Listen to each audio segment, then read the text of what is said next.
को ना चाहते हुए भी मंदिर में ही रहना था। कुछ दिनों तक देवी ने सभी को बहुत सताया, पर धीरे धीरे उसने हालातों से समझौता कर लिया। अब देवी मंदिर में रहा करती थी और रोज उसकी माँ रेखा और बड़ी बहन मुन्नी उससे मिलने आया करती थी। दीदी, ये देखो। नन्ही देवी रोज मंदिर के प्रसाद से मिठाई छुपाकर अपनी बड़ी बहन के लिए लाया करती थी। अरे वाह, काजू कतली। हाँ दीदी, मुझे 2 मिली थी, एक मैंने आपके लिए रख ली। मैं भी तेरे लिए कुछ लाई हूँ। क्या दीदी? तेरे पसंद की कच्चा आम। नन्ही देवी ने झट से वो आम ले लिया। देवी, तुझे कोई तकलीफ तो नहीं है ना? नहीं माँ, पर मैं वापस घर कब लौटूंगी? ये तो मुझे भी नहीं पता, बहुत जल्द। अक्सर देवी रेखा से एक ही सवाल पूछा करती थी कि वो वापस घर कब लौटेगी, और रेखा उसे यही जवाब देती थी कि बहुत जल्द।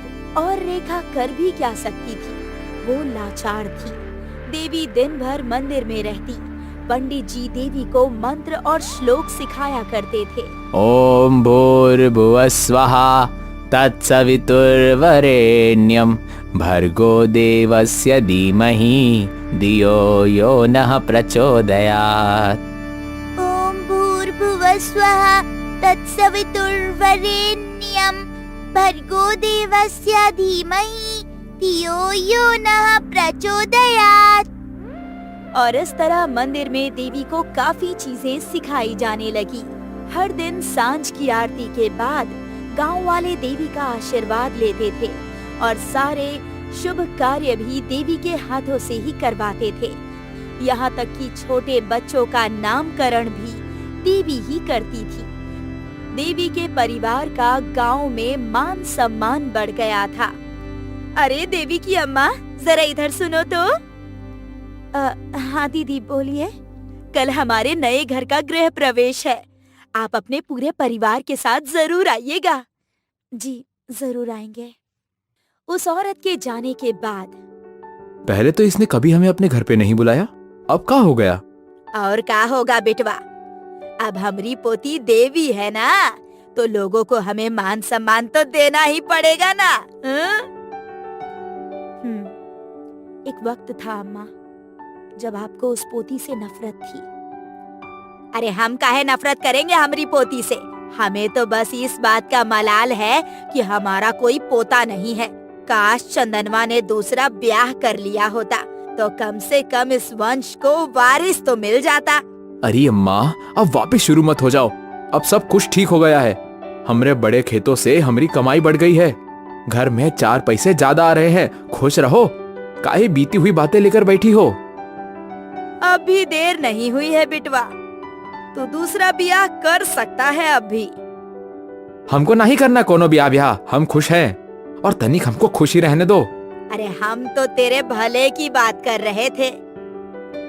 अम्मा आज भी चंदन के पीछे लगी हुई थी दूसरे ब्याह के लिए, पर चंदन अम्मा की बातों पर ध्यान नहीं देता था।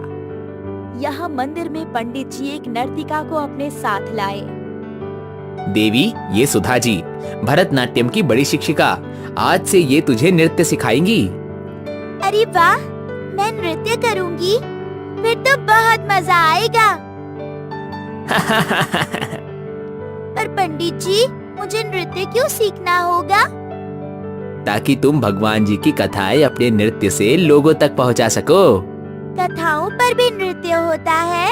हाँ देवी, और मुझे यकीन है कि तुम बहुत अच्छा नृत्य करोगी।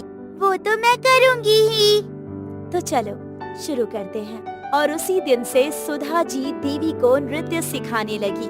देवी को नृत्य करना बहुत पसंद था, वो बहुत तेजी से नृत्य सीख रही थी। अरे वाह देवी, तुमने तो बहुत जल्दी ये सीख लिया। हाँ, और कल मैं ये अपनी दीदी को भी सिखाऊंगी। तुम्हारी दीदी? हाँ, मुन्नी दीदी, वो रोज मुझसे मिलने आती है। ठीक है, सिखा देना। सुधा जी को अब तक पता नहीं था कि देवी का कोई परिवार भी है। वो सोचती थी कि देवी अनाथ है और अकेली है, इसलिए मंदिर में है। सुधा जी ने पंडित जी से इस बारे में बात की। पंडित जी, देवी का तो परिवार है, तो वो यहाँ क्यों है? क्योंकि देवी माँ ने उसे अपनी सेवा के लिए चुना है। उसके पिताजी की पहले ही 3 बिटिया थी, वो वैसे भी उन्हें पाल नहीं पा रहा था, इसलिए हमने देवी को मंदिर की देवदासी के रूप में चुना है। पर ये तो गलत है ना? क्या गलत है क्या सही, इसमें आपको हस्तक्षेप करने की कोई जरूरत नहीं है। पहले ही देवी के चक्कर में बहुत कुछ इस गांव में हुआ है, और जब से देवी मंदिर में आई है तब से गांव का भलाई हो रहा है। आप इस मामले से दूरी रहेंगी ना तो बेहतर होगा।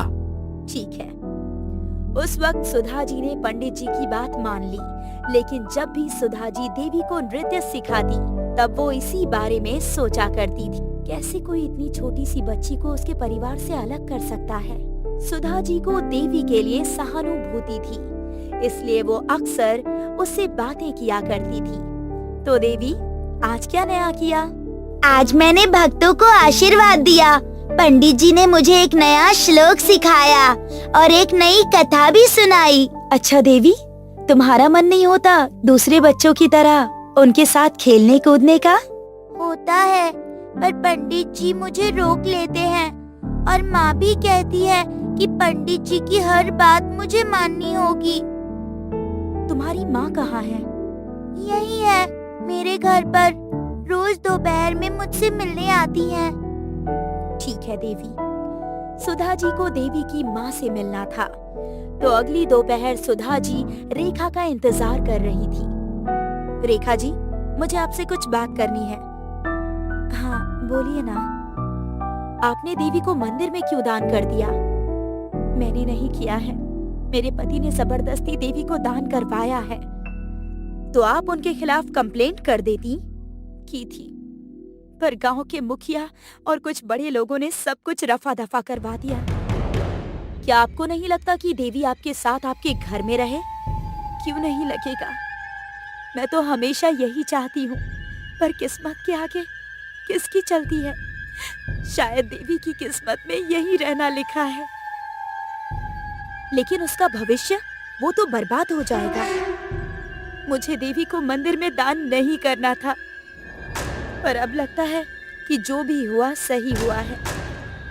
देवी की अच्छी देखभाल हो रही है, वो काफी कुछ सीख भी रही है, और तो और गांव के हर शुभ कार्य में देवी शामिल होती है। इससे अच्छी बात और क्या होगी? ये सब तो ठीक है, पर वो अभी बहुत छोटी है, उसके सामने पूरी जिंदगी पड़ी है। अब उसकी जिंदगी में आगे क्या होता है, ये तो देवी माँ ही देखेंगी। वक्त के साथ रेखा ने भी हार मान ली थी। अब उसे देवी के मंदिर में रहने से ऐतराज नहीं था। ऐसे ही करते करते कुछ साल बीत गए। देवी अब 9 बरस की हो चुकी थी और अब वो बहुत अच्छा नृत्य भी करती थी। बहुत अच्छे देवी, अब तुम्हारी शिक्षा पूरी हुई। धन्यवाद गुरु माँ। पंडित जी और गांव के बड़े लोग भी बहुत खुश थे। देवी अब पूरे तरीके से उनके ढांचे में ढल चुकी थी। देवी सुबह मंत्र जाप करती, फिर पूजा पाठ और नृत्य। देवी की पूरी जिंदगी मंदिर में ही सिमट कर रह गई थी। फिर एक दिन की बात है, एक दूसरे पंडित जी मंदिर में आए। देवी ने उन्हें प्रणाम किया। प्रणाम देवी।